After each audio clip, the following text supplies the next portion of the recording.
Look closely at a map from the 1538 and something starts to yell at you from the parchment. Right there, at the bottom of the world, within Circulus Antarcticus, is a massive southern continent, Antarctica, often labeled as Terra Incognita Australis, clear as a cloudless summer day. If you were to board a merchant ship from Christiania and sail north, these Renaissance charts tell us that you would sail through an Arctic Ocean clear of ice with canals and deltas leading to North Pole. Is this just the wild imagination of a sensationalist cartographer? A fantasy to fill the blank spaces? Somehow, I doubt it, when Gerard de Cremer, better known to us by his Latin name Gerardus Mercator, sat in his workshop, he wasn't inventing fantasy realms. He was studying and editing real historical records and older maps. According to our accepted history, humanity didn't lay eyes on Antarctica until the year 1820, when the ships of a Russian expedition commanded by Fabian von Bellingshausen and Mikhail Lazarev first caught sight of an icy horizon. Yet there it is, mapped in vivid detail, hundreds of years prior. To look at these antique charts and claim there is nothing strange happening isn't being a skeptic. It is simply refusing to look at what is right in front of your eyes. This is the haunting puzzle of our world's lost geography that cannot be easily dismissed as a mere drawing error. We aren't here to chase some wild conspiracies. We are here to ask a direct historical question. If the ships of the Renaissance couldn't sail through the ice to map the poles, where did they get the data? Other entries in the old maps also scream at us: Tartaria, High Brazil, Hyperborea, and Hyperborean mountains, lands of the Arctic Circle. We will try to trace a pattern of survival, a chain of fragments passed down from an era we have completely forgotten by the end of this video.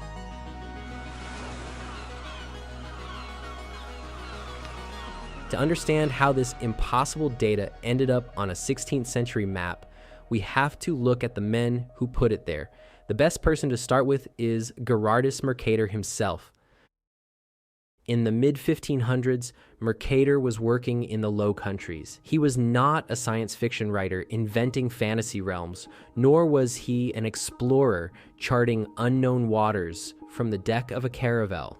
He was something far more dangerous to our standard timeline and entrenched academic facts. Facts that often downplay ancient civilizations' advancements and knowledge in a strangely dogmatic way. Mercator was an editor and a geographer, an obsessed, meticulous compiler of older data.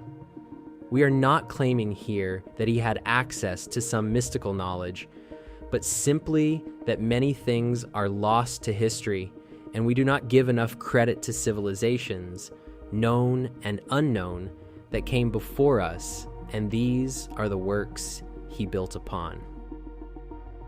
His journey began in the late 1520s, studying at the University of Louvain. There, he learned the secrets of the cosmos, the complexities of mathematics, and the precision of scientific instruments under the great astronomer, physician, and cartographer Gemma Frisius. Mercator's world was one of rapid, overwhelming data transition. He wasn't sailing the open seas. He was sitting in a quiet, dusty workshop, surrounded by a rare, highly prized, and heavily guarded collection of older charts. Among those papers were the printed works of Franciscus Monachus, who in 1526 had constructed a famous world globe.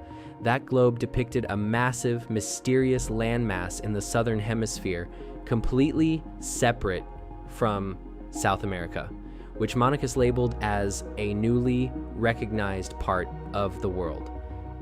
But Monachus wasn't the first to put this on paper. Even earlier, between 1515 and 1520, the German globe maker and astronomer Johannes Schöner printed world maps explicitly outlining a massive southern continent flanking the Strait of Magellan. Mercator heavily relied on Schoner's data, absorbing these exact outlines into his early drafts. The technology of Mercator's era was fundamentally limited. Sailors navigated by the stars, the dead reckoning of log lines, and crude magnetic compasses that did not account for the invisible shifts of magnetic declination. Their wooden ships were entirely at the mercy of treacherous polar currents, shifting icebergs, and crushing pack ice. They physically did not possess the timber, the hull strength, or the navigational precision to penetrate the frozen barriers of the extreme north or the deep south. And yet, when Mercator published his master world map in 1569, the legendary Nova et Aucta Orbis Terrae Descriptio ad Usum Navigantium Emendata, or New and More Complete Description of the Earth Corrected for Navigation, he didn't leave the frozen poles blank. He filled them with intricate, specific coastlines. He didn't sail there, which means Mercator was doing exactly what ancient scribes did with the myth of the sea serpent. He was copying and improving from an older work. He was working from an underlying source map, a fragment of geographical data that had perhaps somehow survived the collapse of antiquity. Perhaps, why not say so, some even older, forgotten seafaring civilization we somehow sense must be there, lurking back from ruins across the globe.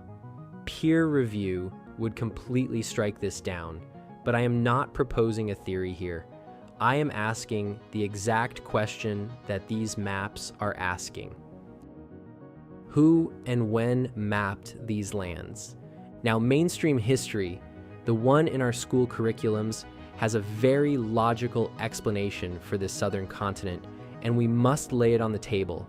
It is framed around the classical works of Macrobius and Aristotle's ancient theory of counterweight. The Greeks mathematically calculated that a massive southern continent must exist to balance the weight of Europe and Asia in the north. If it didn't, they argued, the Earth would literally tip over in space. To the Renaissance mind, drawing Terra Australis Incognita, the unknown southern land, was an academic necessity to keep the world balanced. But here is where the counterweight theory hits a wall. Guessing a landmass exists to balance a geometric equation is one thing. Drawing jagged, specific, recessed coastlines that weirdly echo the actual subglacial topography of Antarctica, the mountains and valleys hidden beneath miles of ice today, is something else entirely.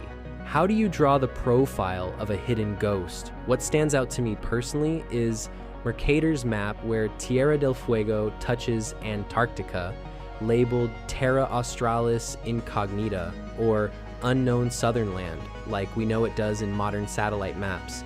I cannot take this as a coincidence.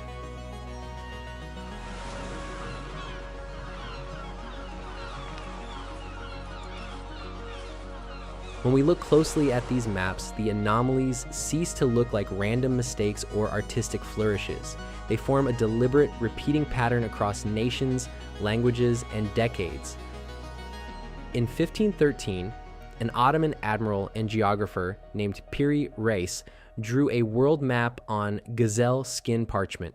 He explicitly wrote in his notes, his mutala, that he did not discover these lands himself.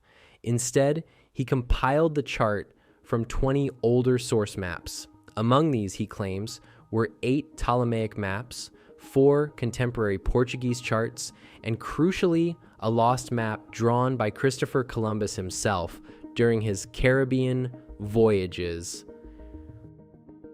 When you look at the bottom of the Piri Reis map, you see a detailed coastline running along the southern margin. For decades, researchers have pointed out that this coastline is depicted without the mile-thick sheet of permanent ice that buries Antarctica today. Now, modern maritime historians offer an alternative explanation. They argue this isn't Antarctica at all, but rather the eastern coast of South America bent sharply sideways because the cartographer simply ran out of room on the edge of the gazelle skin. It's a fascinating choice for us to weigh. Are we looking at a desperate spatial mistake caused by a lack of parchment, or the deliberate preservation of an ancient source map? 18 years later, in 1531, the French mathematician and cartographer Oronce Finé published his own world map titled Nova et Integra Universi Orbis Descriptio. It is famous for its striking double quartiform or heart-shaped projection. Look at the bottom of Finé's heart. There it is again, Terra Australis, rendered with an uncanny accuracy of latitude, river outlets, and scale that weirdly matches the true physical footprint of the southern continent.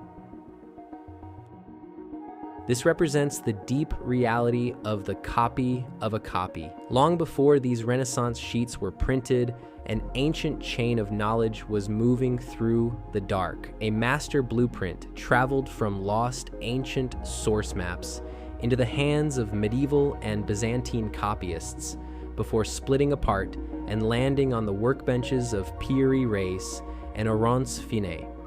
We are looking at a Renaissance echo of a lost seafaring tradition. I am not claiming any new theories, but just looking at the data as it presents itself, or as the investigator of the strange Charles Fort would say, the damned facts. And the mystery only deepens when we turn our gaze from the absolute south to the absolute north. In 1595, a dedicated standalone study of the Arctic region was published, titled Septentrionalium Terrarum Descriptio. This map was published posthumously by Mercator's son, Romuald Mercator, utilizing his father's final, intensely private calculations. This map portrays the North Pole not as an impassable, frozen mountain of solid ice, but as an open, navigable ocean. The geography shows a clear polar sea, surrounded by islands and divided by 4 massive, inward-rushing rivers that draw the oceans down into the center of the Earth. Mercator didn't invent this bizarre configuration out of thin air. In his letters, specifically one written to Queen Elizabeth's court astrologer and mystic advisor John Dee, Mercator explicitly credited his geographic source. He was relying on a lost 14th century travelogue titled Inventio Fortunata, the Fortunate Discovery. This text was allegedly written by an Oxford Franciscan friar who sailed the North Atlantic with an astrolabe, recording the strange mechanics of the deep north. Mercator's map takes the friar's descriptions completely literally. At the exact center of the North Pole, rising directly out of the open polar sea, sits the Rupes Nigra, a 33-mile-wide mountain of solid, black, magnetic rock. This rock, Mercator explained, was the reason compass needles pointed north. Surrounding it was a colossal cosmic whirlpool that swallowed the oceans and islands inhabited, according to the map text, by pygmies.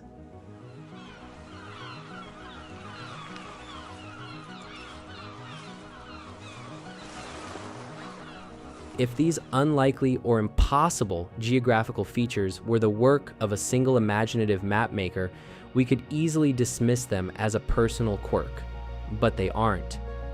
When you step back and look at the wider grid of 16th century cartography, you realize you are looking at an unspoken network of independent editors all repeating the exact same anomalies. In 1562, the Spanish cartographer Diego Gutierrez, working with the famous engraver Hieronymus Koch in Antwerp, published Americae sive quartae orbis partis nova et exactissima descriptio. This was the largest engraved map of the Americas of its time. It is a masterpiece of political propaganda, folklore, and genuine geographic data depicting scenes of South American cannibalism, Patagonian giants, and the absolute first appearance of the name California on a printed map. Yet, look at the edges of Gutierrez's world. The same impossible southern landmasses cling to the margins. Years earlier, in 1529, the Portuguese cartographer Diego Ribeiro, working for the Spanish crown, constructed the Carta Universal, the official Spanish royal standard map from the Padrón Real. Instead of inventing polar mountains, Ribeiro's map provides the earliest, highly accurate, unbroken survey of the east coast of North America, utilizing fresh data from the 1525 voyage of Esteban Gomez. Yet even on these official state-sanctioned navigation charts, ancient references like the Hyperborea Montes, the Hyperborean Mountains, slip into the interior text of northern lands.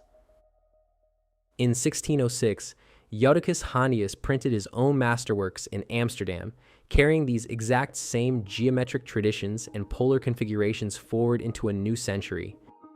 This copyist network stretched across the continent, binding together the secret information of the 1502 Cantino planisphere in Portugal, the official surveys of Diego Ribeiro in Spain, the grand propaganda prints of Diego Gutierrez, and the late Renaissance masterworks of Hondius in Amsterdam. They were all tethered to the same phantom data. And it wasn't just the massive polar continents that they copied. The Atlantic Ocean of this era is filled with a dense archipelago of phantom lands. Islands like Friesland, Antillia, and the mist-shrouded High Brazil appear repeatedly on highly serious navigation charts. They are given precise latitudes, jagged coastlines, and specific harbors. These were not casual, decorative doodles of sea monsters.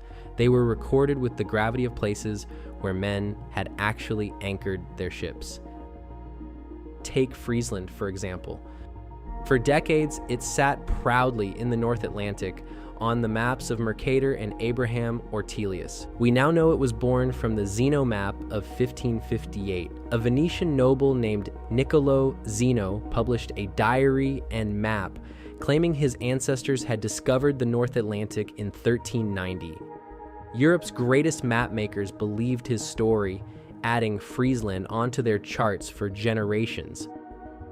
But then there is High Brazil. This phantom island stems from ancient Irish myth, a circular land shrouded in thick mist, except for one single day every 7 years.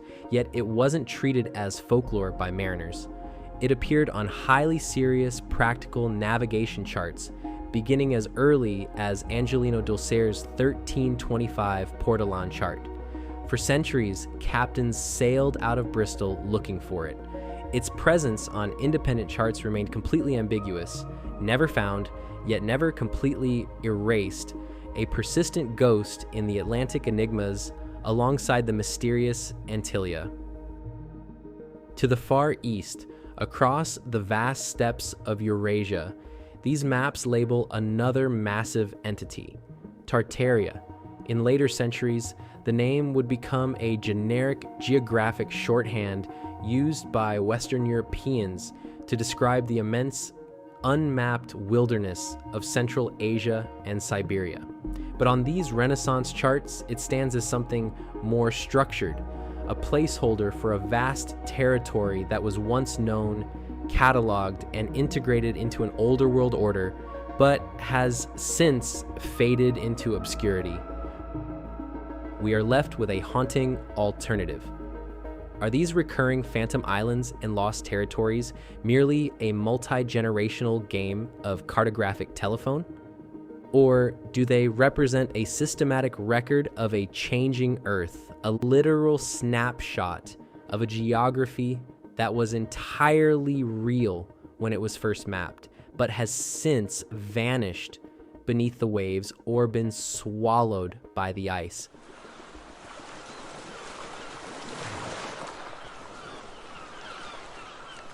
To find out how this happened, we have to look at what we lost when classical antiquity collapsed. We don't need to invent wild, unproven conspiracies about the deliberate burning of the great libraries to understand this mystery. The reality of history is much quieter and far more profound. When classical antiquity collapsed, Centuries of deep maritime knowledge didn't just vanish into thin air, it broke into fragments. It became a whisper, passed down through the dark, turning into a copy of a copy of a copy, preserved by scribes of various empires and caliphates. Long before the first European caravels set sail, there was a foundational master code. It began with the lost sea charts of the ancient Phoenicians and the legendary mariners of Tyre, navigators who guarded their trade routes with their lives and mapped the coastlines of a forgotten world. By the 2nd century, those disparate, secret maritime logs were gathered up in Egypt by the great Alexandrian scholar Claudius Ptolemy. Ptolemy wasn't an explorer himself, he was a compiler, drawing grids and lines, based on the ancient faded records of Marinus of Tyre to create his legendary Geographia. For over 1,000 years, as Western Europe fell into the dark, that ancient geographic jigsaw puzzle sat locked away in the imperial vaults of Constantinople. But in the early 1400s, as the Byzantine Empire began its final agonizing collapse, a few desperate scholars fled westward into Italy, carrying these precious ancient Greek texts with them. In the year 1406, a scholar named Jacopo d'Angelo translated Ptolemy's coordinates into Latin, flooding the print shops of Europe with a rediscovered ancient grid system just decades before Constantinople finally fell to the Ottomans in 1453. So it seems that Renaissance master editors like Gerardus Mercator were looking through a cracked, distorted mirror of deep antiquity. They were trying to reconstruct a forgotten global picture using pieces that had been worn smooth by centuries of monastic copyists. When we look at an ice-free Antarctica or a navigable Arctic on a 16th century map, we are possibly looking into a Renaissance echo of a lost seafaring tradition. Are we looking at the final fading signatures of a world that existed before the ice closed in? And that haunting alternative, the question of whether these maps captured a literal snapshot of a vanished reality, is a ghost that continues to chase polar explorers right into the modern era. When the Russian admiral Fabian von Bellingshausen officially sighted the Antarctic ice shelf in 1820, his military logs remained dry, sterile, and focused entirely on a desolate horizon of frozen pack ice. Yet other official logs from that same era onward do document specific unexplained anomalies or were inspired by these old maps. The 1819 and 1820 voyages of British mariner William Smith to the South Shetland Islands were fueled by the belief that there really must be a southern continent recorded on antique and Renaissance maps.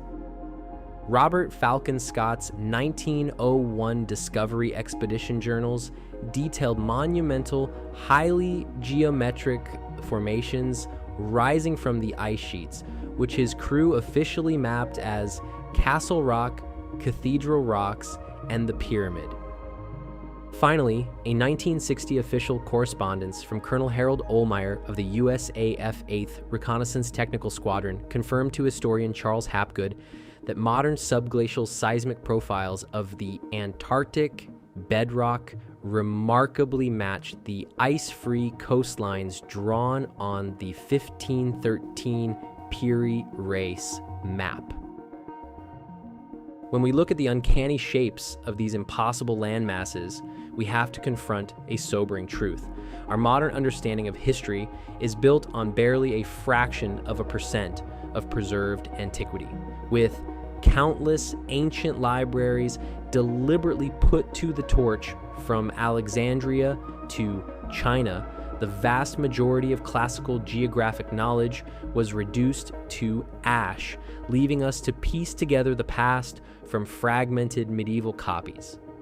So when these anomalies appear on Renaissance charts, it forces a critical question. Is this just brilliant guesswork, or are we staring at the faint, ghostly echo of an advanced seafaring history lost to the flames?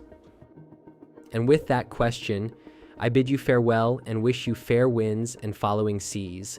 Until the next episode of Maritime Mythos.